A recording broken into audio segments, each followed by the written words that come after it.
قرآن پاک کی 7ویں سورت ہے اور اس کی آیت نمبر ہے 158۔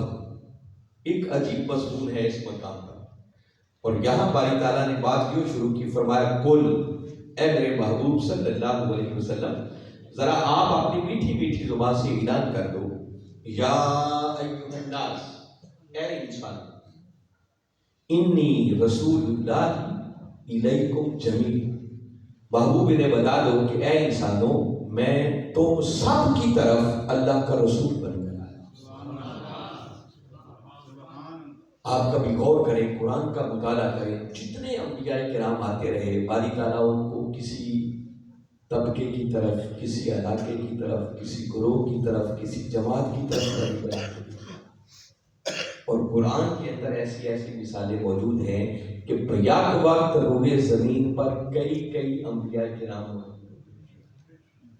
ہر نبی کا ایک اپنا ذائقہ کار ہوتا ہے، ایک اپنا علاقہ ہوتا ہے، ایک اپنا خطہ ہوتا ہے جس کی طرف وہ نبی بن کے آتا ہے۔ دیکھو نا، جس دور میں ابراہیم علیہ السلام اللہ کے نبی ہوئے، اسی دور میں حضرت لوط علیہ السلام کو بھی اللہ نے نبی بنایا تھا۔ ان کا اپنا علاقہ تھا، ان کا اپنا علاقہ تھا۔ جب قوم لوط پر عذاب آیا تو فرشتے آئے، یہ قرآن میں لکھا ہوا، اور فرشتے لوط علیہ السلام کے پاس بعد میں گئے، پہلے ابراہیم علیہ السلام کے پاس۔ پورا واقعہ بڑی تفصیل کے ساتھ انسانی شکل میں تھے، تو آپ نے ان کی تواضع کے لیے، مہمانی کے لیے بچڑا تیار کر کے ان کے سامنے رکھا، مگر وہ آگے ہاتھ نہیں بڑھا رہے تھے کھانے کے لیے۔ تو آپ کے دل میں ایک خوف پیدا ہوا کہ یہ کھاتے کیوں نہیں؟ تو تب ملائکہ نے کہا کہ ڈرنے کی ضرورت نہیں، ہم اللہ کے فرشتے ہیں اور آپ کے پاس صرف آپ کو خوشخبری سنانے کے لیے آئے ہیں کہ اللہ آپ کو بیٹا عطا کرے گا۔ میں ان واقعات کی تفصیل میں نہیں جاتا۔ اور پھر بتایا کہ اب ہم لوط علیہ السلام کی پاس جا رہے ہیں جو کہ ان کی قوم پر عذاب کا وقت آ گیا۔ یہ سن کر آپ اور گھبرائے، آپ نے بڑی کوشش کی اپنے دین پیغمبر کو اللہ تعالیٰ بڑی غصہ کر کے بھیجتا ہے، قوم کی محبت درد اس کے دل میں پیدا کرتا ہے، مگر جب اللہ کا فیصلہ آ جائے تو پھر وہ عطا ہوتا ہے۔ اور پھر لوط علیہ السلام کی طرف وہ ملائکہ آئے اور ان کو خبر دی کہ راتوں رات اپنے ماننے والوں کو لے کر نکل جاؤ، صبح اس بستی پر طوفان آ جائے گا اور اللہ تعالیٰ۔ تو میں بتا رہا ہوں کہ ابراہیم علیہ السلام بھی اللہ کے نبی ہیں، اور اسی وقت حضرت لوط علیہ السلام بھی نبی، وہ اپنے علاقے میں نبوت کا کام کر رہے ہیں، وہ اپنے علاقے میں کر رہے ہیں۔ جس دور میں حضرت شعیب علیہ السلام اللہ کے نبی ہوئے، اسی دور میں اللہ نے حضرت موسیٰ علیہ السلام کو بھی اللہ کا نبی بنایا۔ اگر کوئی شعیب آئے میسر، شبانی سے کلیمی تو قدم ہے۔ پھر اسی دور میں ان کے بھائی حضرت ہارون علیہ السلام کو بھی اللہ نے نبی بنایا۔ ایٹ اے ٹائم کئی انبیاء کرام موجود ہیں۔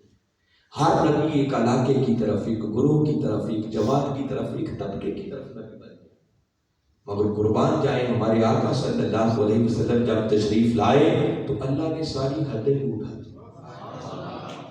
فرمایا محبوب آپ جا کر اعلان کر دو، یا ایھا الناس، اے انسان، ساری انسانیت کو خطاب کیا، انی رسول اللہ علیکم، کہ بے شک میں تم کی طرف رسول بن کر آیا ہوں۔